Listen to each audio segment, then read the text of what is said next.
también es objetivo, pero porque sobre el punto 2 que yo considero que es objetivo, sobre la permanente incapacidad moral o física declarada por el Congreso. Porque primero quisiera hacer una separación entre lo moral y lo físico, porque como sabemos, lo físico es un punto objetivo visto así, porque lo debería declarar el Congreso si el presidente es incapaz físicamente, sí. Técnicamente lo debería declarar un cuerpo médico que corresponde a la salud física de una persona. Y lo moral está visto subjetivamente y que el Congreso lo puede usar arbitrariamente para sus beneficios personales. Es así que creo que este debate se puede dar con respecto a la vacancia presidencial y con respecto a este inciso, sobre ver los puntos objetivos y subjetivos o cómo lo usa el Congreso para interpretar la moral y no hace simplemente objetivos, por así decirlo, ¿no? Y rompe creo que este principio de poderes que separan ante la nación. Y por ello quería solamente acotar, los objetivos son hechos controlables y subjetivos son interpretaciones morales que podemos hacer. Asimismo, también hay un derecho comparado sobre la vacancia presidencial entre Chile y Ecuador y cómo ellos han podido corregir estas ambigüedades relacionadas con la vacancia presidencial. En Chile hicieron una rectificación sobre esto, sobre la inhabilitación del presidente, que se ha decidido por el Senado o el Tribunal Constitucional. Y en Ecuador, esta vacancia se confiere a la institución solo por incapacidad físico-mental comprobada, quiere decir, vista de manera objetiva. Y en estos dos separan lo físico de lo moral. Es así que también he hecho un análisis de qué medidas se pueden usar para superar este presidencialismo atenuado que afecta realmente al equilibrio de los poderes dentro de nuestro país. Primero, creo que deberíamos precisar las causas de la vacancia, es decir, verlo de manera objetiva y poder hacer un análisis fundamentado de por qué se está vacando y no solamente arbitrariamente por parte del Congreso. Luego, también fortalecer los partidos políticos. Yo lo considero desde su origen, desde cuando entran al Congreso. Creo que debería elevar los requisitos de cómo se conforman estos partidos políticos, y eso también profesionalmente. O sea, que estos congresistas tengan por lo menos una formación profesional para que no se vea ligado a beneficios personales por el partido político que puedan pertenecer, sino por ver el desarrollo de nuestro país. Por otra parte, también hay reforzar el rol del Tribunal Constitucional. Creo que ellos, como son los que conocen más de la materia constitucional dentro de nuestro país como órgano constitucional, serían los más adecuados de poder evaluar estas mociones de vacancia con respecto y si realmente lo han visto de manera analítica de por qué están vacando al presidente.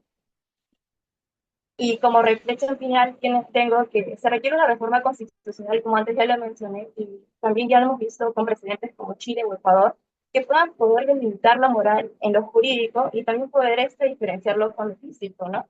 Y establecer reglas claras donde no se encuentre abierto a la arbitrariedad, que lo pueda usar a favor el Congreso. Y también creo que el objetivo principal que todos queremos es alcanzar la estabilidad política para fortalecer al Estado de Derecho que tenemos.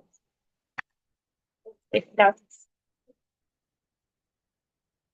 Al contrario, Daniela, muchas gracias a tu persona por esta exposición, más que todo de la parte de la teoría del poder, de la teoría o de la parte orgánica de la Constitución. Muchas gracias a ti y también a la Universidad Católica Sede Sapientae. Me he quedado con algunas frases que personalmente me han llamado la atención y que creo yo instan a un debate interesante. Por ejemplo, ¿no? Con el ánimo de incentivar la conversación, Damaris mencionó dos cosas que yo creo pueden ser debatibles y también que pueden causar polémica. Mencionó en su exposición acerca del derecho a la protesta que eh, hay o actualmente se estaría viviendo una supuesta democracia. Yo creo que la pregunta es válida en el sentido, por ejemplo, de ver si es que se puede cualificar y cuantificar la democracia. Si no me equivoco, a nivel internacional nos califican como una democracia híbrida o poco consolidada, no recuerdo el término exacto, pero por ejemplo sería válido cuestionarnos si es que funciona plenamente la democracia para, por ejemplo, la protección de nuestros derechos, en cuanto al tema de la legitimidad de los gobernantes, ¿no? De los actores políticos, de el Congreso, el Ejecutivo, y hasta qué punto en todo caso se pueden dar atisbos de reforma respecto al sistema democrático que vaya más allá de la cuestión electorera. Y también una reflexión interesante es respecto al tema de la protesta, que no solamente es una marcha, me recordó a los distintos modos de protesta que, por ejemplo, se han dado en la historia, eh, lo que en la historia también se ha denominado desobediencia civil, ¿no? Y por último, hay un tema que al menos yo sí puedo tratar de discutir desde el punto de vista doctrinario, que es el de la proporcionalidad.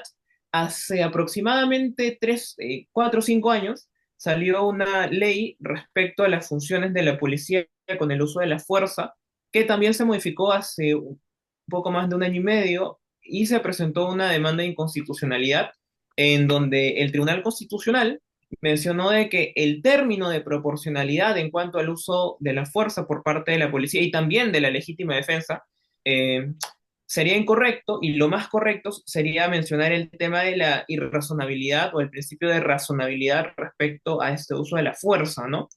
Eh, el buen amigo Chocano mencionó el tema de la legitimidad en cuanto a esta famosa frase del yo te elegí, que yo creo se remonta también a un argumento inválido para mí cuando dicen, ¿no? Esta famosa frase de asume tu voto. Yo creo que en realidad la democracia es mucho más que solamente el término de asumir el voto, porque conforme a eso, por ejemplo, se estaría reclamando constantemente de que ningún gobernante tiene legitimidad y que todo se tiene que sujetar única y exclusivamente al voto. O sea, se reduce la democracia únicamente al voto, lo cual yo no considero que sea un parámetro correcto dentro de esta democracia un poco frágil que vivimos. Y también el tema de la sucesión, ¿no? Que es un poco preocupante. Él mencionaba que hay una democracia representativa, pero en todo caso yo haría una repregunta acá de cuál efectiva es la democracia representativa si hay un país que tiene 8 gobernantes, 8 presidentes en un lapso de 10 años. ¿Acaso no sería un poco más propicio, ¿no? Esa es una pregunta debatible también ir o entrar un poco más a la democracia participativa o deliberativa. Si es que vemos que la democracia representativa no está dando los resultados que esperamos, no sería más propicio, por ejemplo, incentivar esta democracia dialógica, participativa o deliberativa. Es una pregunta que también dejo al aire. Luego, Alison mencionaba el tema de la protesta a nivel de regulación, jurisprudencia. Recuerdo que cuando se da este reconocimiento como nuevo derecho, aplicando el artículo número 3, a mi juicio, una posición personal mal enfocada desde el Tribunal Constitucional en la sentencia 009-2018 por la modificación del artículo 200 respecto a la extorsión, donde el TC reconoce este derecho a la protesta, lo reconoce como un derecho no enumerado. Yo creo, sumándome a la posición, por ejemplo, del el ex magistrado Eloy Espinosa Saldaña, que en realidad es un derecho implícito dentro del derecho de libertad de expresión o dentro del derecho de reunión, más allá que un derecho no enumerado. Pero lo cierto es que hay un problema latente de criminalización, ¿no? Yo como sanmarquino, de hecho, aquí hay muchos compañeros de San Marcos, sabemos en carne propia lo que es la criminalización de la protesta, en el solo hecho, por ejemplo, ¿no? De que un ministro diga de que los estudiantes más violentos son los de San Marcos, me parece que son declaraciones completamente desatinadas que no hacen más que directa e indirectamente criminalizarnos a los sanmarquinos, y ese es un problema del propio Estado, porque al final el Estado está para proteger derechos desde una teoría de la ciencia política clásica y no para estar amedrentando, vulnerando o amenazando a los ciudadanos que pueden estar ejerciendo sus derechos, ¿no? Ken mencionaba un tema más sociológico y una pregunta interesante que es ¿por qué no se cumplen los derechos aquí en el Perú? Yo creo que eso es más desde un ámbito cultural. Ahí entra la psicología conductual, la economía conductual del por qué si nosotros vemos todas las normas, incluyendo la protesta, estas no se cumplen en la realidad. Me parece que es un problema tanto del Estado como del propio ciudadano, ¿no? Y aquí quería hacer también una incisión, algo breve ya para pasar al breve conversatorio, un diálogo libre de unos minutos que vamos a tener, que es que sí es cierto que los ciudadanos tenemos el derecho a la protesta, siguiendo una posición para algunos que lo conocen de Hoffel, que básicamente habla de posiciones jurídicas fundamentales, en donde cada derecho tiene como correlación un deber. La pregunta que cabe acá sería, si bien es cierto, tenemos derecho a la protesta, ¿cuál sería en todo caso el deber ciudadano que tenemos frente a este derecho? Es algo que lo dejo acá al aire. Alanis mencionaba el control del poder, ¿no? Y yo concuerdo con el análisis de esta, aunque me da que pensar, no sé, Alanis, si tú has escuchado el término de political questions, acerca de actos políticos no judicializables por parte de los actores políticos, si es que la vacancia, acaso, por no estar tipificada, no entraría dentro de un campo político que no es posible o no es pasible de control judicial por parte de. El Tribunal Constitucional dio de Pedro Castillo, recuerdo, dio este concepto de que la incapacidad moral permanente es un concepto indeterminado y por ende depende más que todo exclusivamente de los votos que se consigan en el Congreso. No sé cuál será tu apreciación respecto a este punto, si consideras que capaz el tribunal falló, está bien o se debería sí o sí entrar a una mayor tipificación acá. Y por último, respecto a Daniela, en el caso del presidencialismo y las sentencias del Tribunal Constitucional, aún me queda un poco la duda si es que, por ejemplo, deberíamos, según su posición, esto yo desconozco, pasar a un presidencialismo puro, como por ejemplo es la tesis del magistrado Pedro Hernández, o por el contrario, ya que estamos yendo a un bicameralismo, ir de facto o acercándonos más a un parlamentarismo donde la mayoría del poder recaiga en el Parlamento. La idea de ser un presidencialismo parlamentarizado, en palabras de Pedro Planas, viene por la idea de disminuir estos poderes que tenía tanto el presidente durante todo el siglo pasado, ¿no? Leía, Sánchez Cerro, etcétera. Pero al final esto puede haber degenerado en que se le den excesivos poderes al Parlamento. Es una posición que yo personalmente discuto un poco, para que pueda ejercer control del poder bueno, generar un mayor equilibrio de poderes, aunque parece que en la práctica no se está viendo, ¿no? Yo dejo estos comentarios, estas preguntas al aire, chicos, para ver si es que se puede dar un pequeño diálogo libre por unos 15, 20 minutos aproximadamente, que también quede registro de esta grabación, que se va a subir a redes sociales. Y con estos comentarios doy pase, no sé si alguna de ustedes desea alzar la mano, participar respecto a los breves comentarios que he dado. Eh, para formar un mayor diálogo, claro está.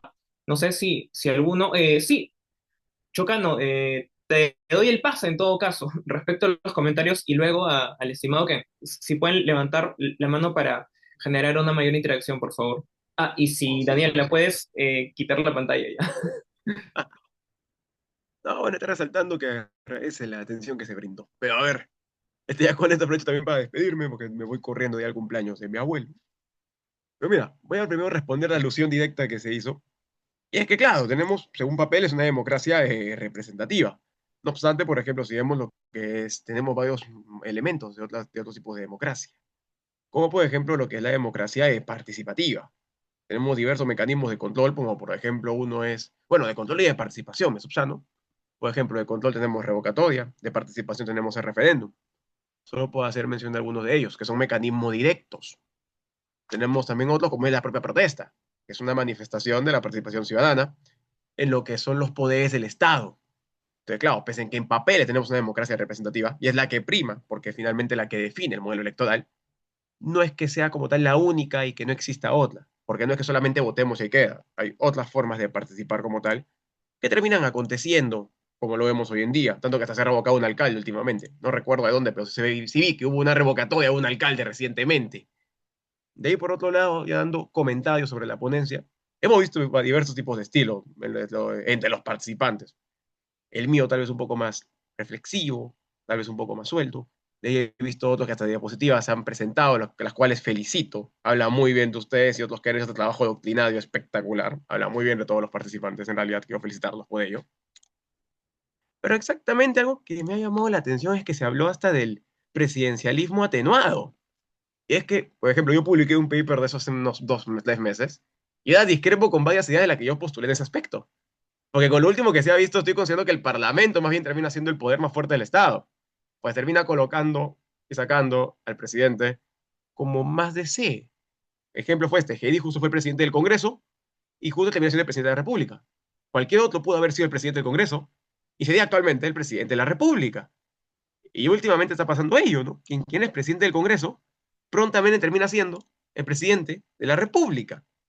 Decíamos ese patrón, nos damos cuenta ese poder que actualmente tiene el Congreso, de poder terminar estableciendo quién va a ser el presidente de la República, y como bien lo dijeron los anteriores ponentes, es por esta libertad, esta discrecionalidad que tiene la vacancia por incapacidad moral, como lo dijo el TC, no es una prerrogativa del Congreso, como una cláusula abierta, es una interpretación de ellos y que finalmente que tiene que respetar netamente los parámetros del reglamento del Congreso, que en realidad son parámetros procedimentales, y que me acuerdo, como discutía con varios amigos ese día que pasó la vacancia, si el Congreso ya es vacar, te va a vacar. La discusión solamente va a ser en cuánto te va a vacar. Si va a ser en 5 o 3 días hábiles, o si va a ser el mismo día, dependiendo si consigues hasta los 104 votos. Pero la discusión no va a ser sobre si te vacamos o no.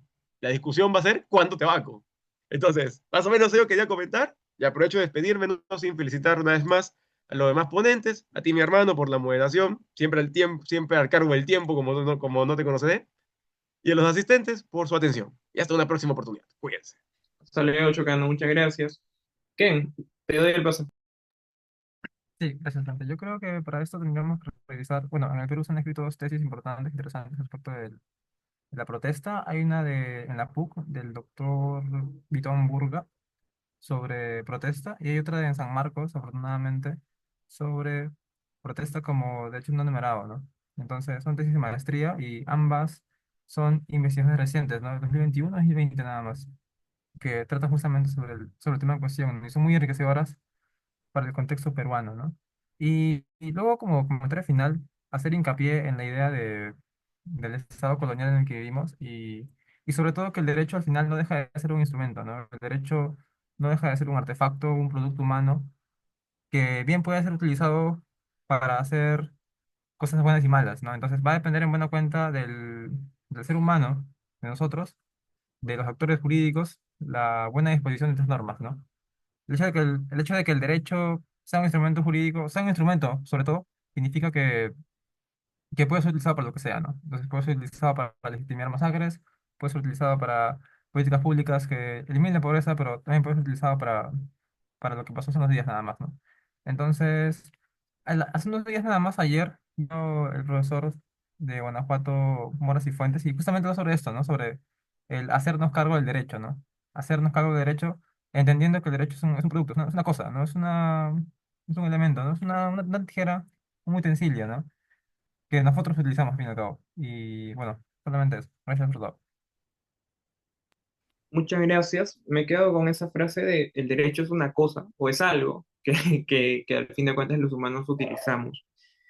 Cómo lo utilizamos puede ser ya para bien o para mal. Alanis, te doy el... Sí, muchas gracias, Santi, por el pase. Justamente voy a tomar en cuenta lo que mencionaste, la última sentencia del TC respecto al caso de Castillo.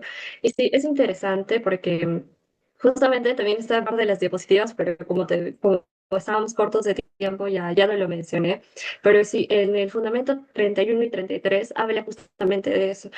Y hay una frase con la que me voy a quedar y con la que quisiera concluir, que es, ¿cómo se llama? Este colegiado asume que tal noción constituye un concepto jurídico indeterminado, en eso coincidimos, una causal abierta de cuya aplicación debe ser de naturaleza excepcional o de última ratio.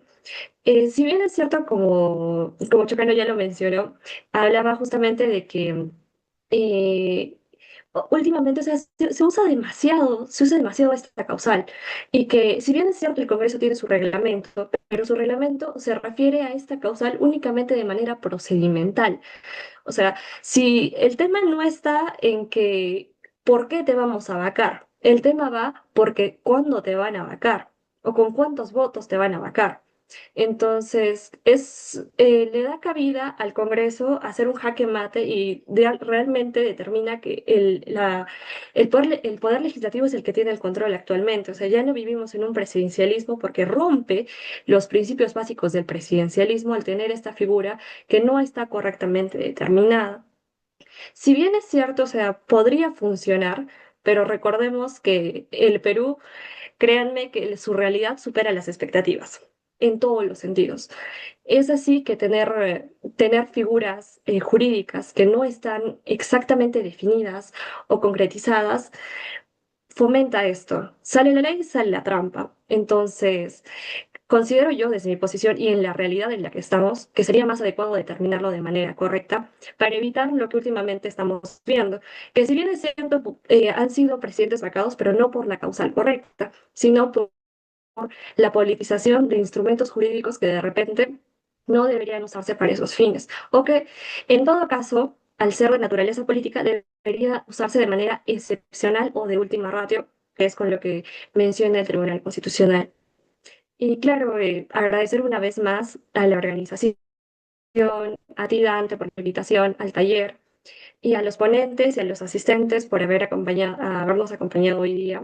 Gracias.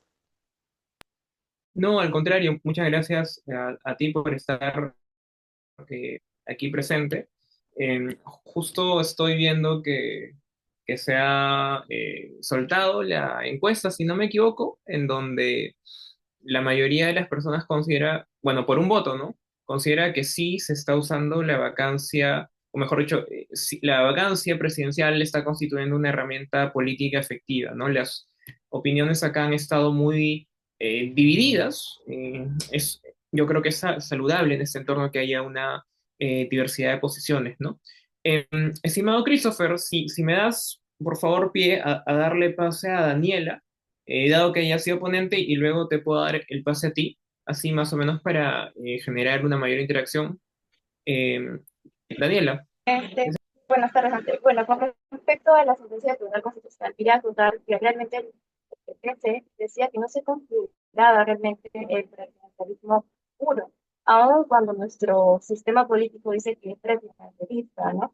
Más bien lo que decía que debe haber límites constitucionales en el uso de los mecanismos, o bueno, de esas herramientas políticas que usa el Congreso y lo hace de manera arbitraria o a su favor en cuanto a los beneficios personales que ellos pueden alcanzar. Y con respecto a lo que tú dijiste sobre la bicameralidad o esta nueva cámara que va a haber sobre estos conservadores, realmente existe, creo que es una crítica situación en la que vamos a estar, porque ya hemos visto que durante todos estos años hemos visto cómo han vacado y cómo ha habido este presidencialismo de nuevo por parte del Ejecutivo, no han podido establecer sus funciones autónomas como presidentes. Imagínate con otra cámara que va a haber limitado las funciones del Poder Ejecutivo y aún más cuando estos senadores son elegidos por propios congresistas, o como lo que dicen ahora que va a ser elegido pues, públicamente, ¿no? Si realmente nosotros como sociedad, o bueno, como ciudadanos, tenemos los verdaderos conocimientos para poder elegir a estos senadores y que puedan actuar en realidad en beneficio o en desarrollo de nuestro país. Y eso, bueno, eso es lo que yo quería acordar. No sé si se me Sí, expliqué. sí se te escuchó, muchas gracias. Eh, Te doy pase a Alison y luego concluiríamos con la parte de Christopher, que también es un participante que, vale la redundancia, quería participar, quería comentar. Te doy el pase, estimada Alison. Bueno, solo como una última reflexión respecto a lo acontecido en el país. Si me preguntan qué es lo que más me ha sorprendido de todo esto, es que, claro, no estamos hablando de los mecanismos, de su efectividad, de los regímenes políticos, pero eh, a comparación de situaciones en por ejemplo, ¿no? Las protestas lamentablemente han desencadenado muertes, lo que implica las acciones estatales y todo esto, o sea, actualmente hay videos que comprueban que hay una persona que ha fallecido a causa de una acción estatal, no directa. Y el presidente, a pesar de todos los mecanismos que están mencionando, sigue ahí. Entonces, muy al margen de también las diferentes denuncias y situaciones que se encuentran ahí, ¿no? Como que a la vista del ojo público. Entonces, nada, creo que es de verdad momento de cuestionarnos, de ver qué soluciones y aportes podemos dar desde lo académico y no cansarnos, ¿no? Como que no perder esa esperanza de que en algún momento esto puede regularse y al menos mm, cambiar a medio y a largo plazo. Gracias. No, muchas gracias a ti. Me hace recordar a una frase que decía Basadre, que el gran historiador peruano de la República, ¿no? Que el Perú puede ser muy, bueno, no, que el Perú es más grande que todos sus problemas que tiene. Yo efectivamente concuerdo ahí contigo en esa parte. Siento que incluso después de todo lo negativo que está pasando, no hay que perder la esperanza, ¿no? De que se puede salir adelante o las cosas pueden mejorar. Christopher, si no me equivoco, querías participar. No sé si estás por ahí.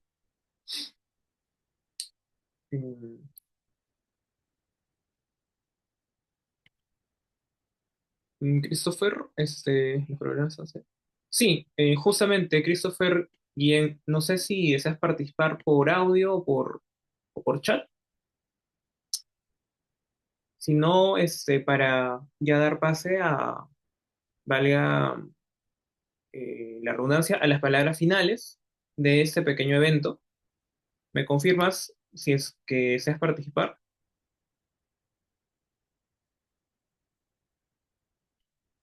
Ok, entiendo de que... Ah, ok, problemas con el audio, entiendo. En todo caso, puedes dar una breve participación por el chat. Ahora, como estaba estipulado también en nuestro cronograma, tocaría dar unas pequeñas palabras finales a cada representante. Le daría pase por 1 minuto y ese va a ser de acuerdo al orden que expusieron inicialmente, ¿no? Estimada Damaris, ¿me confirma si estás presente, por favor, para tus palabras finales de 1 minuto? Sí, claro. Eh, bueno, desde un inicio estaba agradeciendo por la invitación como tal. Agradecemos mucho que como una universidad norteña y sobre todo que no nos encontramos en la capital como tal, se integren este tipo de conversatorios, diálogos y sobre todo con temas tan controvertidos como vendría a ser la coyuntura actual y la protesta como tal. He visto diferentes enfoques que me han hecho reflexionar e incluso interpretar de manera distinta cómo se debería manifestar la protesta. Agradezco mucho sobre todo la invitación y en representación también de la ex pública y arbitrio. Muchas gracias con todos. No, muchas gracias a ti. De hecho, este también es un diálogo de interrelación e integración porque no solamente está la UNT, que es en el norte, sino que en el sur está la Universidad Católica Santa María de Arequipa. Entonces, no solamente son universidades limeñas, no te preocupes por ello. Muchas gracias a ti por estar presente y bueno, espero volver pronto por Trujillo. Estimada Alison Niño de Guzmán, si estás presente para dar tus palabras finales. Bueno, reiterar mi agradecimiento a los organizadores de este espacio, de verdad muy pedagógico y como lo dije, ¿no? Creo que es una especie de catarsis que podemos hacer sobre todo lo que está pasando. Personalmente a mí incluso me considero una persona sensible y todo lo que pasa en el país afecta el día a día, ¿no? Así que nada, espero que se pueda repetir y que incluso se siga difundiendo, ¿no? A más universidades. Yo también soy de la Santa María, yo soy abogada de la Casa de Estudios de Arequipa, entonces qué importante que descentralicemos también el debate y el diálogo.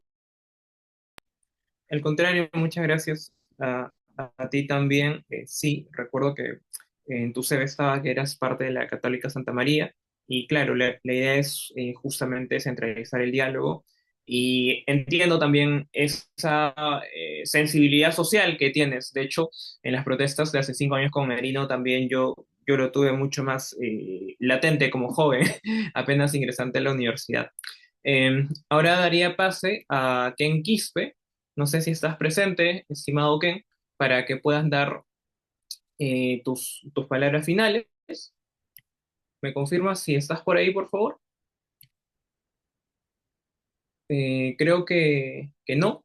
En todo caso, pasaríamos con Alanis. ¿Estás ahí presente para que des sus palabras finales por un minuto? Ok, listo. Bueno, ha sido muy enriquecedor estar compartiendo justamente este conversatorio con mis compañeros ponentes y con los asistentes y recordar una vez más que mientras nosotros tengamos cosas para decir, hay que decirlas. Hay que decirlas porque por algo tenemos el derecho a la libertad de expresión y no debemos dejar que nadie, ninguna persona trate de deslegitimar nuestras opiniones, porque si bien es cierto, cada uno piensa diferente, está justamente en esa diferencia lo que nos hace mejores. Gracias. Al contrario, muchas gracias a ti, como lo mencionas. Creo yo que algo que no se tiene que perder nunca, más allá de las circunstancias, es la libertad de expresión que los estudiantes deban tener, ¿no? Daniela Quispe, de parte de GIDECO, un minuto para las palabras finales, por favor. Sí, igualmente un agradecimiento antemano a ustedes dos, participantes, igual por invitar a nuestro grupo de estudio. Y quería decir también una palabra precisa sobre la información, ¿no? Porque creo que igualmente, así como todos mencionaron sobre las protestas, hay que estar muy bien informados o ser precisos sobre la pretensión que tenemos o que queremos pedir ante el Congreso o ante el presidente para poder realizarlos bien, ¿no? Y por otra parte, creo que también estos poderes pudieran escucharnos de una mejor manera, ¿no? Y por otra parte, quisiera también que hagamos una reflexión sobre ahora nuestro voto, que sea un voto informado, como te digo, porque visto todo eso que hemos desarrollado, creo que a veces eso se da por la poca o bueno, la desinformación que tenemos sobre las personas que elegimos para que nos representen, ¿no? Y eso, con eso sería todo por mi parte. No, muchas gracias a todos ustedes. De hecho, la idea central que me quedo, y como yo también lo manifesté a nivel personal, es que si bien es cierto, actualmente tenemos pocos mecanismos de control, creo que esto es algo que nadie va a objetar. Es cierto que podemos tratar de mejorar un poco las cosas, no solucionarlas completamente, sino mejorarlas en la medida que se pueda, mediante la cultura cívica, la cultura o la identidad constitucional, el voto informado, y más allá de muchos problemas que se puedan presentar, al final una gran responsabilidad de esto recae en nosotros y en la elección que vayamos a hacer, ¿no? Van a ser muchos candidatos en 6 meses, pero no es necesario, creo yo, escoger al mejor de todos, sino a las personas que sabemos que no son idóneas y que puedan tratar de dar una mejor representación, una mejor legislación y un mejor control del poder aquí en nuestro país. Eso sería todo. Muchas gracias a todos por estar presentes. Esta grabación se va a subir en los distintos canales que tenemos y con nosotros, de parte del Centro de Análisis Constitucional Manuel Vicente Villarán de San Marcos y del Grupo de Estudio de Derecho Constitucional de la Universidad Nacional Federico Villarreal, estamos muy agradecidos y esperamos vernos en una próxima oportunidad. Que Dios los bendiga. Hasta la próxima. Muchas gracias.